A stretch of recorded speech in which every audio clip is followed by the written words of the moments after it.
Hi there, education fans. You know me. My name is Sieva Kaczynski, founder and CEO of StudySoup. We're passionate about education, so we're bringing you educators and influencers from around the world to tell you about what they're working on today. Today, we're joined by Dr. Joe Mazza. He's Director of Connected Learning and Leadership in a large school district outside of Philadelphia. He also serves as Innovation Coach at the University of Pennsylvania's Graduate School of Education. He's the lead moderator of hashtag PTchat, a weekly Wednesday night Twitter conversation that engages hundreds of educators, parents, leaders, students, school board members, researchers, and parenting experts from around the world. Joe, it's great to have you. Thanks, Sieva. Thanks for having me. So tell our listeners a little bit about yourself. What are you up to these days? I'm pretty sore right now because last night I was at the batting cages trying to get some stress out. So I got a nice little blister on my hand here. But I'm trying to maintain a good balance of, really working hard, in my practice and doing the research and working with teachers and principals and parents. And also trying to balance this whole rush and excitement of social media with giving my family everything that they need from me on a daily basis. So, one of the things I'm having constant conversations about with not only my colleagues but my family is what does balance look like today in 2014? I think it's really evolved in terms of the real need for time management on all of us. I totally agree. So many things going on, and you in particular, you have your plate full. So what is hashtag PTchat, and what kind of value is it bringing to the listeners and engagers? PTchat is a free place where anyone around the world can access resources for engaging families and the community. So every Wednesday at 9 p.m. Eastern, we have a conversation with students and teachers and parents and school leaders and politicians and anyone who would like to participate about today's challenges. Because looking at teacher and leader preparation, family and community engagement isn't really an area where we get a whole lot of capacity building and time to learn. So it's a real great conversation, 6 or 7 questions during the hour. It's really fast paced. We have hundreds of people on, usually around 1,500 to 2,000 tweets during that hour, and it's based upon all different kinds of things. We've got Arne Duncan, he's the Secretary of Education here in the United States, coming on in April. So he'll be one of our moderators that month, and we'll be talking about some new research that's come out and what the plan is here for the United States to professionally develop teachers so we can best engage our changing family demographics. What are some examples of questions that have come up, or what's your favorite question recently that has come up on this chat? Well, I think yesterday my buddy Tony Sanainus wrote a post about how on Twitter during any chat, not just PTchat, any of them, there's been some norms that are coming out, and I'm lucky to be serving on Tony's dissertation committee, and he's studying how principals are utilizing Twitter for professional development. And he brings up a great point in terms of, do we agree too much? Do we agree too much when we're in these spaces? Do we tend to, somebody says something, we retweet it 1,000 times, and we're like, yeah, that's it, or do we really truly think deeply about what we're talking about? Are we really being transparent in our own learning and disagreeing? Because I think that when we do disagree and we push each other's thinking, Josh Stumpenhorst, George Couros, Tom Whitby, these are people that are constantly playing, this role of pushing others' thinking. And I think that's really important that all of us have those traits, and all of us push each other. And, we're all talking from different perspectives. So there's no possible way we can agree on everything. But I think we learn when we share those perspectives and we really articulate what it means to get dirty and work in the trenches and working with today's students and teachers and parents. Right. So looking at your site, of course, I've seen a lot of the things that you've done. You use the term collaborative transparency fairly often. Could you tell us a little bit about what that is and why is it important?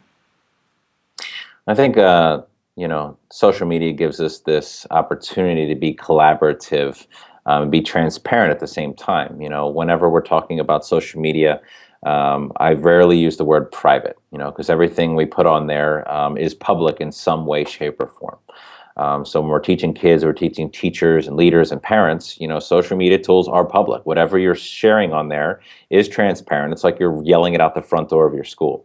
The collaborative piece is something that's really important to tomorrow's teachers and students and school leaders, as we're preparing students to enter the real world, as we're preparing teachers and principals to enter the workforce. They need to be collaborative. Our jobs are huge and they're only getting bigger. There's more responsibilities for us, in terms of being leaders with social media. How do you behave in your backyard as a child? And how do you behave in your backyard on social media? Parents need to be in the know. They need to really, truly swim in these waters, be role models in a positive way for kids. So the term collaborative transparency really means that we all need to come together, collaborate, work together, so we can put out there a good, healthy, responsible brand of social media users. Do you have any suggestions for parents? Actually, I'm sure a lot of parents are absolutely lost in this new generation. Any suggestions or thoughts for what parents should be doing, or resources that they should check out? Well, whenever we're explaining social media to anyone, parents, teachers, students, we're always trying to identify ways that social media collides with real life and the real world. When I joined Twitter back in 2010, I was following ESPN and CNN and some of my favorite athletes and music bands and whatnot. That was something, excuse me, that really related to me as a person and some of the things I like to do outside of, the job, so to speak. And I think that if we start there, if we start at things that people are already doing, you're already visiting this site or that site, or you're already finding the weather or the news here, and really articulating that with families, how social media is playing a role with those particular pieces, then we can kind of build out from there.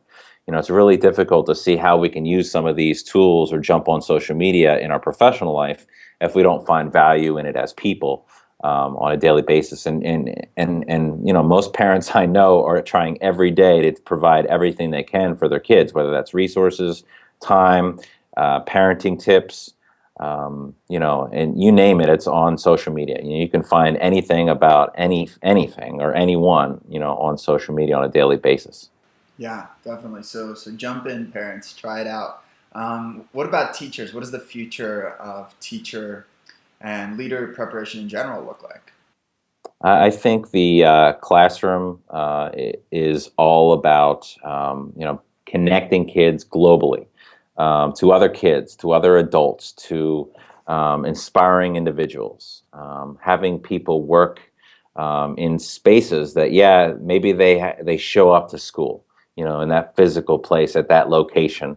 But really their day revolves around working with others around the world on different projects, being producers of their own learning. I think that there's a whole lot that we can do to evolve our current practice, make it meaningful, embed technology as a ubiquitous tool, something that's just there. We don't reference it. We don't have a separate technology curriculum. It's just embedded in everything we do to make things easier, to make us more efficient, to provide global perspectives on a daily basis. It doesn't matter where you live. You can have the same global perspective by developing a global partnership and utilizing social media. And providing virtual field trips. I know today Google's launching this Connecting Classrooms initiative, and that's really, really important. But we don't need Google or anybody else to do those things right now. We can do them with each other. You and I are talking here on Skype, and you could be anywhere in the world. We just Skyped in some teachers from Australia the other day on how they're doing home visits.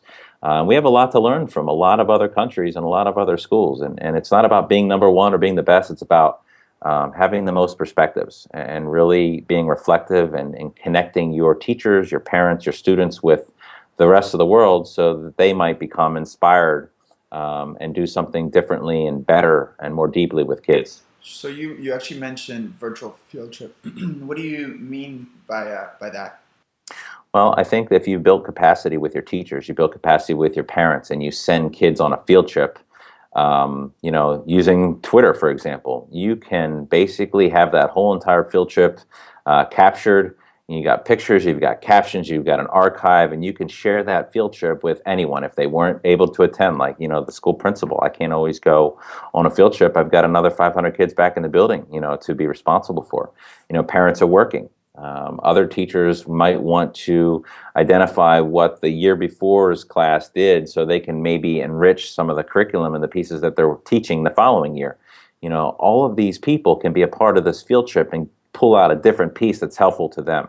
When was the last time a kid came home from school and talked for 20 minutes on what they did that day to help their parents understand what was going on? We don't need that anymore. Parents have the tools, if a school is leveraging social media in this sort of way, to have all that information ahead of time. So when that kid walks in the door, you can have a conversation and really ask some deeper questions to engage in your child's education, and that's huge. That's really, really valuable for today's parents. So you mentioned a couple different tools. What are some other resources that you would suggest for our educators and learners as well? Maybe you could highlight 2 or 3 tools that you find particularly useful. Well, with all this information, there's got to be a way for us to curate, and if you don't know what Curate is, it's basically just capturing some kind of information, skimming the water, so to speak, in terms of what's best for you. And for you, for me, that's different for everyone, So Storify has been a really huge tool in archiving all kinds of social media, not just Twitter.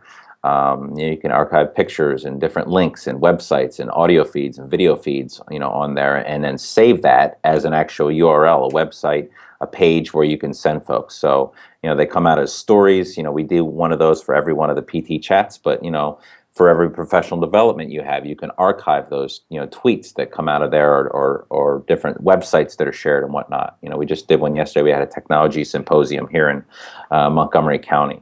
So Storify is big.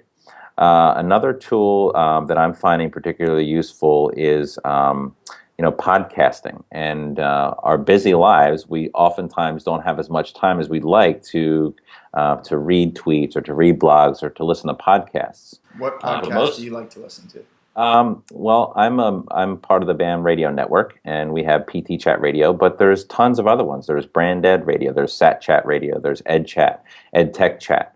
There's an awful lot of different podcasts that you can listen to. They're 10 to 12 minutes on your car ride. And that's real time, anywhere, anytime PD, and I'm always getting something different. I'm getting a new perspective. I'm learning about a new tool. I'm listening to people that I see their tweets from all day. I'm listening to their voice. It really speaks to this PLN, all these social media pieces. It's about a relationship that you have with people, with a group of people, with another organization. And I've really leveraged a lot of other folks outside of my local personal learning network here in my school district to learn more, learn in a deeper way, and really develop more of a global perspective of the field of education.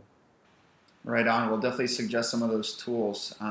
So follow Joe Mazza on Twitter. Joe, is it just at Joe Mazza? Is that right? At Joe_Mazza. Joe_Mazza, that's right. And make sure to check out Joe's website, which we'll post. Joe, thank you so much for joining us today. It's been fantastic. No problem, Sieva. Take care.